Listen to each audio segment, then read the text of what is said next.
Making YouTube videos takes way longer than most people expect. It's not just the filming, but the planning, the setting up, and especially the editing. But what if I told you could cut that time in half with just a few simple changes? So whether you are a beginner or just looking to streamline your workflow, I'm gonna share 8 game-changing tips that have helped me create YouTube videos faster. You gotta just press record. Hey, welcome back to Think Media, Nate here. Now this first tip may sound a bit strange, but it is going to save you a lot of time, and that is to have a dedicated filming shirt or set of outfits. First off, this is going to save you time by not having to make the decision of what you're going to wear on camera. If you have a set of clothes that you really like, just set a few aside on hangers that are nice and clean and ready to go. You don't have to worry about if a shirt is wrinkled or has a stain in it. They'll always be right there for you. This is also going to help with visual consistency across your videos. So for example, I might be one day shooting B-roll and I might be wearing a black shirt, but then my A-roll is a white shirt.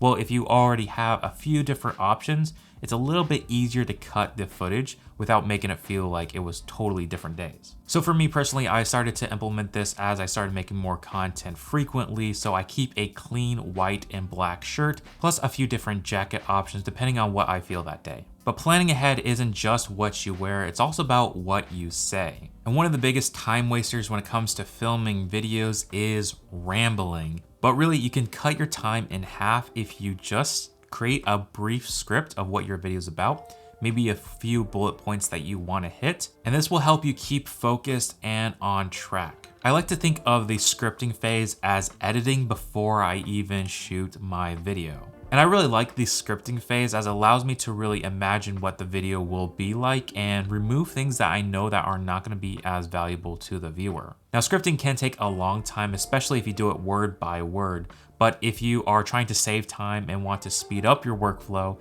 then I recommend at least having these 3 things in an outline. Number 1, you want to focus on the first 30 seconds or the hook of your video. I do like to write out my hook word by word as I'm trying to address certain questions that people have, address certain pain points, and provide an answer and kind of a general flow to my video. And the second thing is an outline of the structure of my videos. For example, I have 8 different tips in this video, so I like to write out those tips as well as a few different bullet points of the things I want to talk about on that tip. And the third thing your script needs is an outro, and we like to do a call to action at the end of our videos, typically by pointing to the next video we hope the viewers will want to watch. So taking the time to have those 3 things in your script is really going to help you stay on track and is also going to speed up your editing later on. Right before you start recording, there is one more thing you can do to help ensure your process is going to be a lot smoother. And that is to repeat your hook or your first opening statement a few times out loud before you even press record. Before I started doing this, I found myself really struggling just to get the first sentence out because I had written it out, I knew it in my head, but I hadn't actually practiced saying it. Also, sometimes I record my videos early in the morning and I haven't said anything in a while, so my voice is really rough. So on a day that I have a recording session planned out, I do like to warm up my voice, maybe do a few different vocal exercises. But I found it to be really helpful if I just continue to repeat the first opening statement of my video. And I did this even for this video. Before I even pressed record on the camera, I just sat here, kind of repeated lines, looking at my script, and this helps me plan and know how I want to articulate or emphasize certain points. And by doing this off camera, you're actually saving some SD card space. So now that you're all prepped and ready to go, let's talk about a few different tips that is going to help you record more efficiently. Setting up your camera, your lights, and your audio all takes time. I find myself at minimum taking an hour just to get in the zone to get ready, record, make sure that the lights are good, make sure that my hair is combed. And so one thing you can do to speed up your workflow is record another video in the same session. This will easily save you at least an hour of setting up and even more so of mental preparation to get in the zone of recording on camera. And for me, I find that the first video, I'm kind of slowly pushing through, trying to build momentum, but by the end of that video, I'm all warmed up and ready to go. And so if I have another video script all lined up, I can just record that and have way less friction. This is also going to help you create more content consistently. For example, if you have an upload schedule of once per week, well, if you decide to record 2 videos in 1 week, this means you have an extra week where you could just be editing your video. And this is super helpful if you ever get sick. It's a lot easier just to edit your video rather than be on camera and struggle through that. And while you are recording, chances are you're gonna find yourself messing up and having to repeat your line over and over again. And I still make this mistake. In fact, I'm recording for 34 minutes now, so I'm repeating myself quite a lot. So one thing that has been really helpful for me is not worrying about trying to get a whole sentence complete in its structure. Instead, I like to repeat the last line that I had spoken correctly and then go from there. This allows me a little bit more room to adjust the edit, so that way I get a much smoother edit.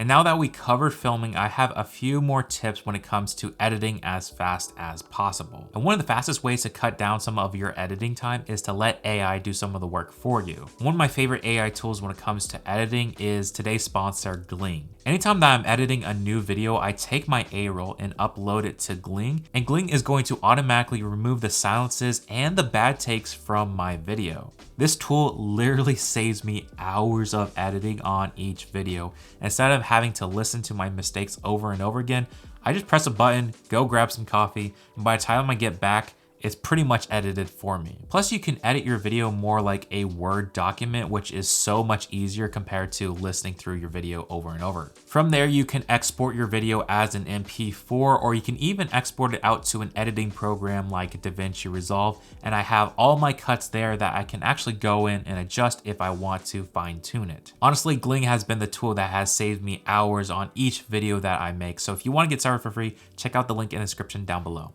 So now that Gling has taken care of editing our A-roll, let's talk about B-roll. And a question we get asked a lot is, should you shoot your B-roll before or after you do your A-roll? And that really depends on what type of video you are shooting. Sometimes you need to shoot B-roll beforehand, but oftentimes I find it to be really helpful if I can have my A-roll edited first and then tackle my B-roll. This is because I can listen through my A-roll and take notes on what B-roll shots I need to get. So effectively, I'm making a shot list or like a grocery list where I'm writing the things that I need for my video rather than overshooting a bunch of random footage that is not going to make it into the final video. This is something that I learned in video production when we're shooting commercials or mini documentaries. We would actually shoot our interviews first, and that way we roughly know what B-roll we need to get to help visualize what was said. And this next step is going to help save you a lot of time, and that is by not spending as much time in color grading. And that sounds like really bad advice, especially if you love to shoot log video and spend time color grading. And I'm definitely one of those people. However, if you are shooting YouTube content in your studio, chances are shooting in log can be overkill. But if you adjust your color and exposure settings on your camera, you can get a really solid look with little to no color grading. And I spent the time to really fine tune my color settings on my Sony camera to get a look that looks really good. And maybe I'll make a few subtle tweaks in color grading, but largely what you see is what you get. And really fine tuning my camera settings has saved me a bunch of time when it comes to color grading. If you want to learn more about this specific Sony picture profile, let me know in the comments down below and maybe I'll just make a video about it. So by implementing a few or all of these tips, you'll be able to create YouTube videos a lot faster. But I want to hear from you. What is your best filming tip that is not covered in this video? Leave a comment down below so we can all learn together. And if you want to learn how to edit videos even faster, then be sure to check out this video right here.